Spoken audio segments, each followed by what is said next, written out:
यशोमती मैया के नंद लाला। अरे मैं भला असत्य क्यों बोलूंगा? अभी अभी यही थे श्रीहरि। हाँ,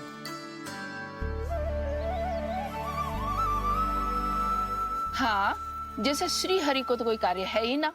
वो तो आतुर होके बैठे रहते हैं, कब तुम हरि हरि बुलाओ और वो दौड़े चले आए। भगवान तो भक्तों के पास आने के लिए सदैव आतुर रहते हैं। बल्कि सत्य तो यह है कि भक्तों के मन में ही निवास करते हैं भगवान। भगवान तो भक्त के पास आने के लिए सदैव ही आतुर रहते हैं शंकरी मौसी। बल्कि सच्ची बात तो ये है कि भगवान हमारे मन में ही निवास करते हैं। कम से कम तू तो इसे बढ़ावा मत दे जशोदा। जब देखो जब हरि नाम की रट लगाए रहते है। हरि बोलते बोलते ऐसो बावलो होता है कि सारा कार्य भूल जाता है। 2 दिन से अपनी मटकी के लिए चक्कर काट रही हूँ। अभी तो एक चक्कर और लगाना होगा आपको। आपकी मटकी तैयार हो गई है, अभी लाता हूँ।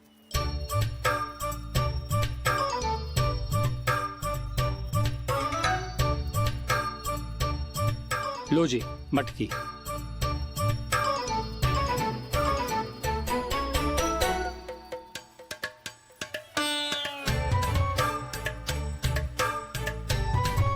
इस कच्चे मटके का क्या करूं मैं?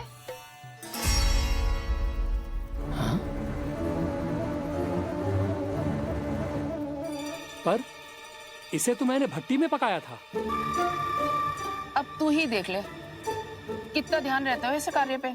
और कह तो है कि श्री हरि आते हैं इससे मिलने। हाँ आते हैं और आगे भी आएंगे हमारे श्रीहरि हमसे मिलने। और आके मोक्ष देंगे, है ना?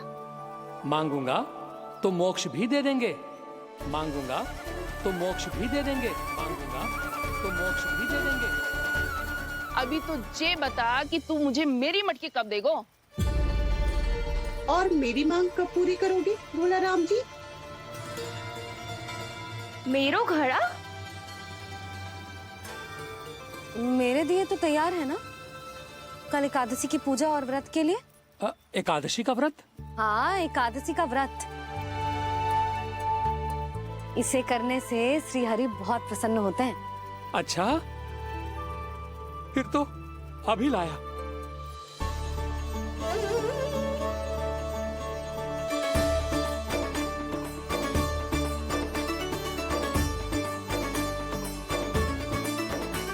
लो जी आपके दिए।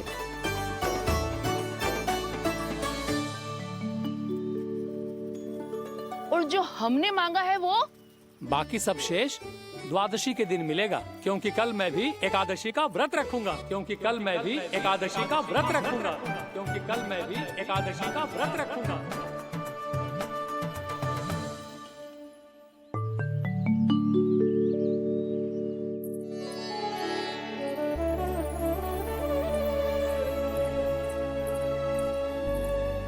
जानकी, फूलों का प्रबंध हुआ कि ना? हाँ भाभी, जे रहे। सदैव विलंब कराती है। पर भाभी इस बार तो फूल समय से ही लाई थी। क्या हुआ जशोदा? अभी तो पूजा की तैयारी ना हुई? देखो ना मौसी, ये जानकी ना कुछ छूट ही जाता है इसके कारण। एकादशी की पूजा और व्रत आते ही जसोदा भाभी इतनी वग्र हो जाती है। ऐसो क्या होगा इस पूजा में?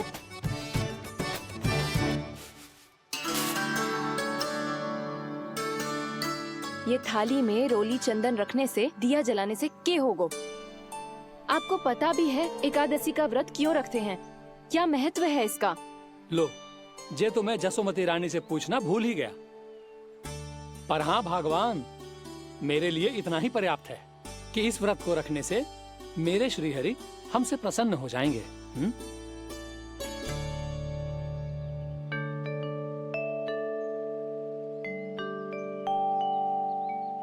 नारायण ही जाने ऐसे कैसे पूजा करते हैं जे श्री हरि की एक मूर्ति तक ना है इनके पास।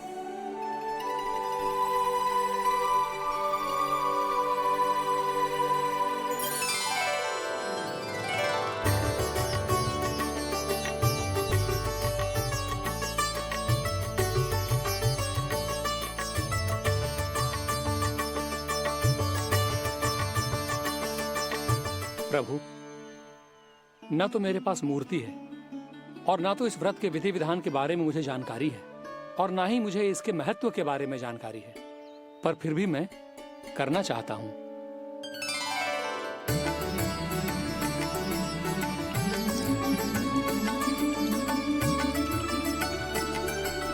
इसीलिए मैं दृढ़ संकल्प लेता हूं,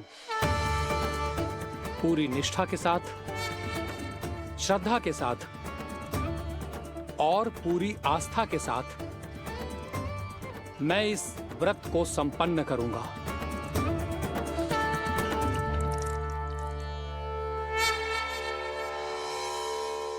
हम संकल्प लेते हैं कि एकादशी के व्रत को पूरी निष्ठा के साथ संपन्न करेंगे।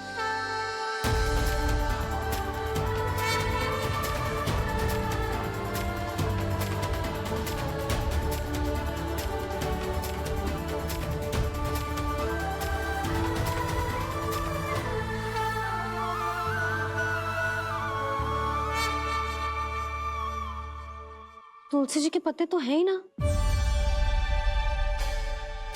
श्री नारायण को तुलसी जी के पत्ते के बिना भोग ना चढ़तो है। जानकी, तुलसी के पत्ते कहाँ हैं? भाभी, मैं तो कब से यही पूछना चाह रही थी कि तुलसी के पत्ते लाऊं क्या, पर आप तो व्यस्त थी ना। तुझे कितनी बार समझाओ है ना, यदि तेरे कछु करने से किसी और की कोई हानि ना हो रही हो या किसी के अच्छे कार्य में सहायता हो रही हो तो मुझसे आज्ञा लेने की आवश्यकता ना है। समझ गई भाभी, आगे से जाना उनको। ले अभी लेकर आती हूँ।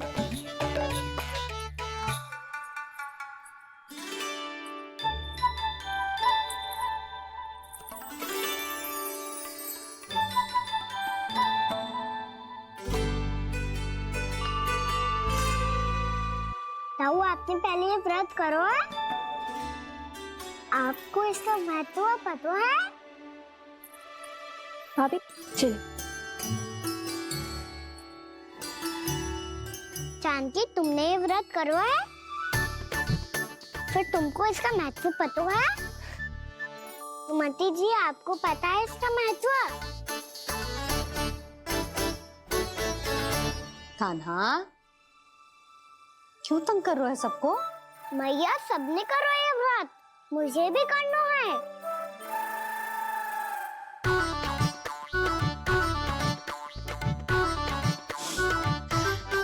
ये व्रत केवल बड़ों के लिए होती है लल्ला। जब आप ये व्रत कर सकती हो, बाबा कर सकते हैं, ये सारी गोपियां कर सकते हैं, वो भी कर सकते हैं, तो मैं क्यों ना कर सकता? क्योंकि तू कल तक भूखा ना रह पाएगा लल्ला। जब भक्त रह सकते हैं, फिर मैं क्यों नहीं रह सकता? मेरा अर्थ है कि नारायण के भक्त मैया। मैया, मान जाओ ना, मुझे करने दो ना ये व्रत। अपनी लल्ला पे आप विश्वास ना है आपको? विश्वास है। अच्छा ठीक है, तू भी कर ले।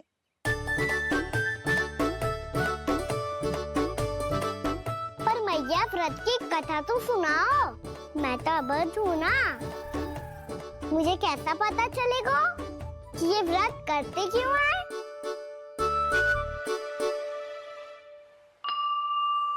प्रभु, मुझ अबोध को कैसे पता चलेगा कि इस व्रत का क्या विधि विधान होता है और क्यों रखा जाता है और इसका महत्व क्या होता है?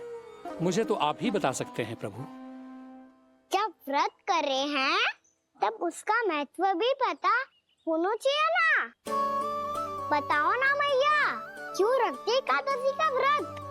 इसके लिए तो तुझे एकादशी की कथा सुननी होगी। सुनेगो ना?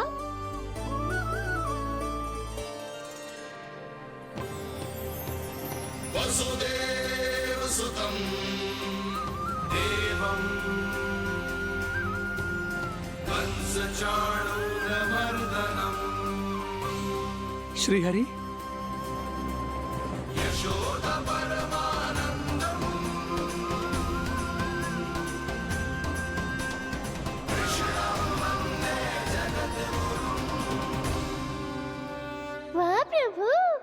अपने भक्तों को एकादशी व्रत का महत्व समझाने का अच्छा उपाय खोज निकाला है आपने।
अब सब जन एकादशी के व्रत की कथा ध्यान से सुनना, तभी जे व्रत पूरा माना जाएगा।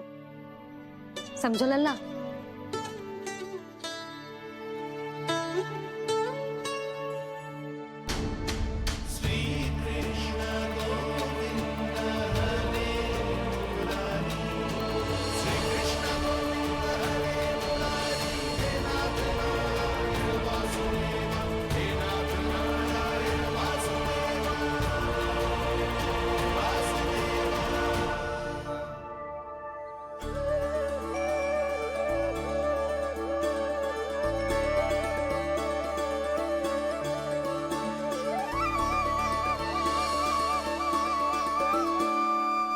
सतयुग में चंद्रावती नाम के नगर में मूरा नाम का एक असुर राज्य करता था।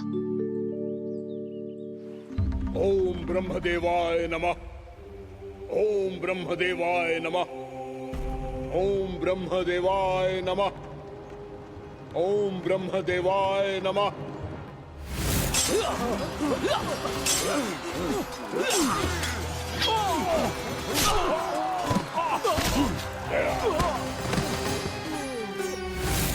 ओम ब्रह्मदेवाय नमः। ओम ब्रह्मदेवाय नमः।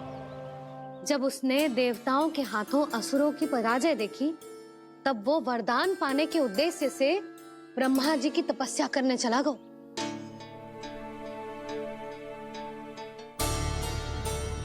शीघ्र ही मूरा की तपस्या सफल हो गई और ब्रह्मदेव जी उससे प्रसन्न हो गए। ओम ब्रह्मदेवाय नमः। ओम ब्रह्मदेवाय नमः। ओम ब्रह्मदेवाय नमः। ओम ब्रह्मदेवाय नमः। ओम ब्रह्मदेवाय नमः। ओम ब्रह्मदेवाय नमः। ओम ब्रह्मदेवाय नमः। ओम ब्रह्मदेवाय नमः। ओम ब्रह्मदेवाय नमः। मूरा, प्रणाम ब्रह्मदेव। तुम्हारी तपस्या सफल हुई। बोलो, तुम्हें क्या वर चाहिए? सृष्टि के रचयिता ब्रह्मदेव, कृपया मुझे ऐसा वरदान दीजिए जिसकी सहायता से मैं त्रिलोकी विजयी बन जाऊं और कोई देवता मुझे पराजित ना कर सके। यहाँ तक कि देवताओं के रक्षक, सृष्टि के संचालक भगवान श्री विष्णु के लिए भी मैं अपराजय रहूं। तथास्तु, तथास्तु, तथास्तु। प्रणाम ब्रह्मदेव।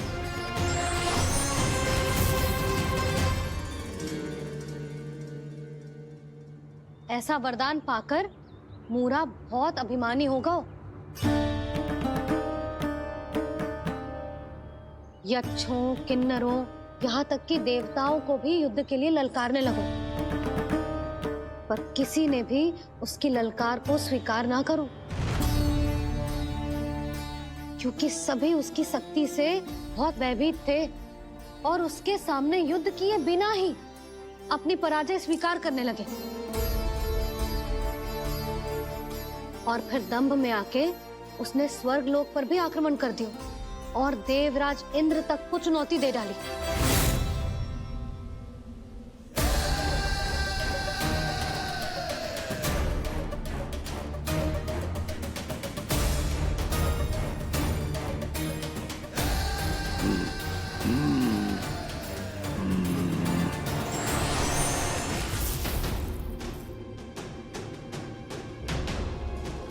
मैं प्रतीक्षा कर रहा हूं देवराज, क्या उत्तर है तुम्हारा? मुझसे युद्ध करोगे या फिर बिना लड़े ही पराजय स्वीकार कर मेरे अधीन हो जाओगे और सौंप दोगे मुझे अपना ये स्वर्ग लोक? सारी शक्ति तुम्हारे मुख में है या कुछ बाहुबल भी है तुम्हारे पास? मैं तुम्हारी चुनौती स्वीकार करता हूं मूरा, मैं तुम्हारी चुनौती स्वीकार करता हूं मूरा।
खैरिए देवगण, असुर राज मुरा को ब्रह्मदेव का आशीर्वाद प्राप्त है। आप में से कोई भी इन्हें पराजित नहीं कर पाएगा।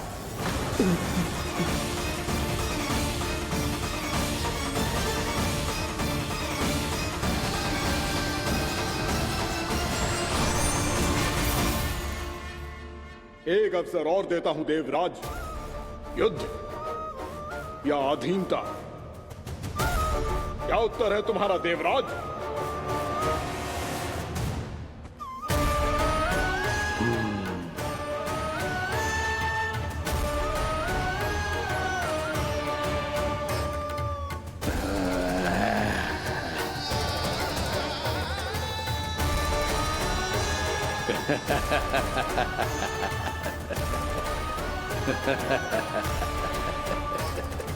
इंद्र और सभी देवताओं ने मूरा के आतंक में आके उससे भयभीत होके अपना सिंहासन छोड़ दियो। अब मूरा स्वर्ग का अधिपति बन गयो और शीघ्र ही उसने अन्य सभी असुरों को स्वर्ग में निवास करने के लिए आमंत्रित कर दियो। और इस प्रकार से वो धीरे धीरे तीनों लोकों का सम्राट बन गयो। उसे किसी ने रोका नहीं मैया। ना लल्ला, इतना साहस किसी में था ही ना। और फिर ये निश्चित करने के लिए कि भविष्य में किसी और असुर की मृत्यु ना हो, वो यमराज पे भी विजय प्राप्त करने के लिए यमलोक की ओर प्रस्थान कर दियो। वो तो अपने आप को और सभी असुरों को अमर बनाना चाहता था। पर देवता और यमराज भी उसकी ये योजना समझ गए थे। इसीलिए उसके आने से पहले ही सारे देवताओं ने श्री नारायण से सहायता के लिए गुहार लगाई।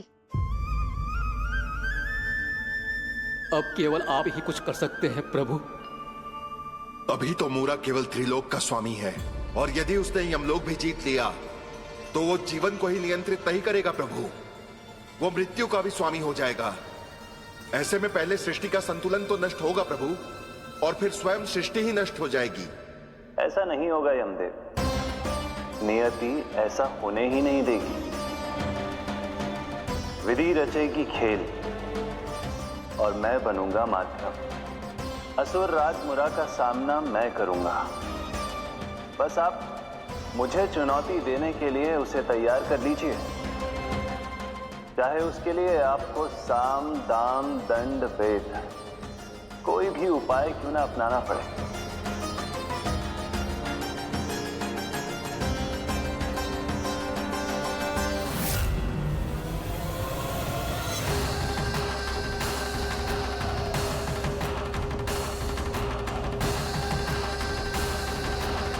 आप तो मेरी प्रतीक्षा में पहले से ही खड़े हैं यमदेव।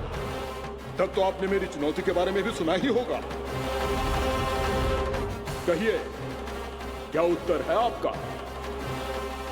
मेरा स्वागत करके अपना राज्य त्यागेंगे या मेरा सामना करके अपने प्राण?